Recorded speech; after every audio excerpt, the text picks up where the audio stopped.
Welcome to another episode of Talking Timepieces, where we talk about watch collecting and horology. I am very lucky today to be at the Geneva Watch Days with Praneth Ratsing. He is the CEO of Ming, and, well, Ming's been making a lot of waves in a lot of places, haven't they?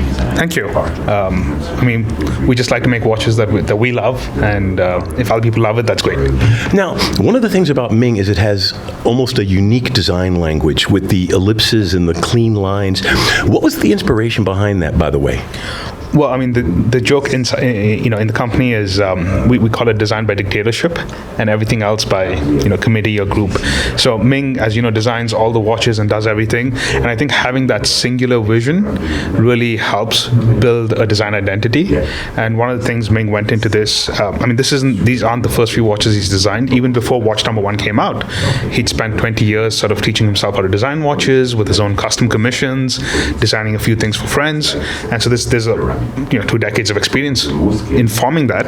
But also when we went in, we said we don't want to have hard design rules, because that can back you into a corner and set you up for, hey, everything starts to look the same. What you want are design principles. So radial symmetry is a design principle for us, and that's actually what informed the original flared lug. So it's almost like visual concentric circles, and even when you have asymmetric elements, they're still circular and balance each other out. Very nice. Well, because that is the interesting aspect of Ming, is that you could look at a Ming diver and a Ming dress watch, and you can tell they're from the same family of pieces because the design language is so strong within them. Yep, and that's very intentional.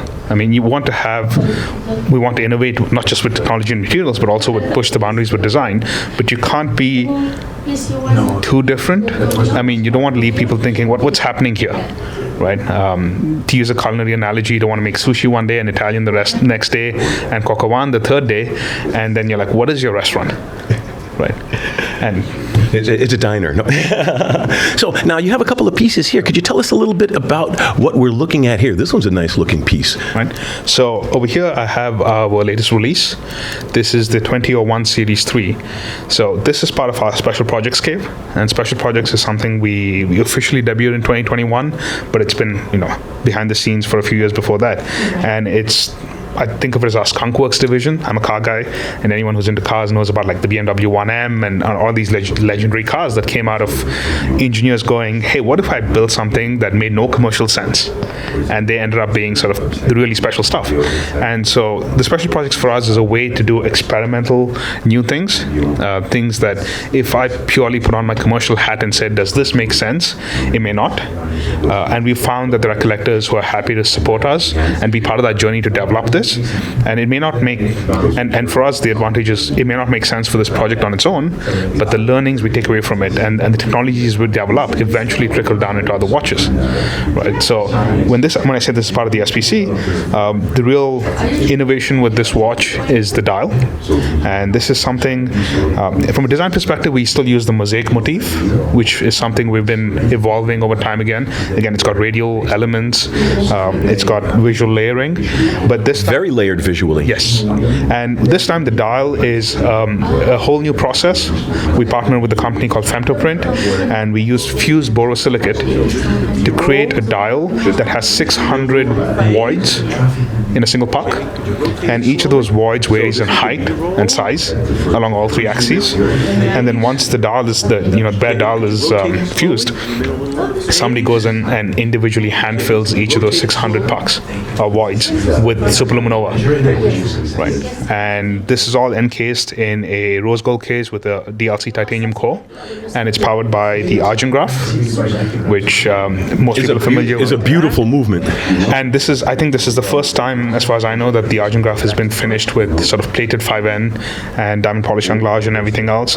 And the choice of case family and movement was also very specific, because if you go look into our archive, we did the first sapphire mosaic also in an Argent Graph and also in a 20 series case, and that was the 2001, and hence 2001 Series 3, right? So we're trying to keep, there's a narrative there as well. Very nice. Now, and what is this other piece here? I know you actually took this off your wrist because I wanted to have something else on the table. But well, it's a busy day today, so I wanted to grab as many watches as we could. So this is our first release of this year, and it's our latest diver. We call it the Bluefin. For obvious reasons, the blue dial, blue strap. I love this watch, right? It debuts our new FKM rubber strap. I'm biased, but I think this is the most comfortable strap I've ever worn. You can try it on later, give me your views. And this case is particularly special because it's got a depth resistance rating of 660 meters, right? But with an internally rotating timing element. Now, when I say timing element, I'm intentionally not using the word bezel because the whole dial rotates. And the whole dial? Yeah, and I can show you right there. You can see the whole dial rotates. Yes. Yeah. And that's how you track time when you go on your dives. And it's got a ton of superluminova again, right? And the dial is all sapphire, and it's metallized blue, hence Bluefin, right? And it took us a while to develop this, because Ming basically went, how can you make a diver that's interesting? Because it's a very difficult genre to even tackle, much less reinterpret, right? Because there's so many, there's the practical constraints of it has to have a second hand, it has to go to a certain depth, and there's also, I think, design expectations from collectors at large. And it took us nearly 3 years to get here, and a lot of innovation. Yeah, very cool. Yeah. Was there anything else you wanted to mention before I let you go? That's it. I mean, if anyone wants to know more about us, www.ming.watch. We're always happy to answer questions. Reach out to us at hello@ming.watch. And we've got a few more watches for you there. So, feel free to check them out. That's about it. Very cool. Thank you so much for taking the time. I really do appreciate it. Thank you, Alex. It was a pleasure meeting you.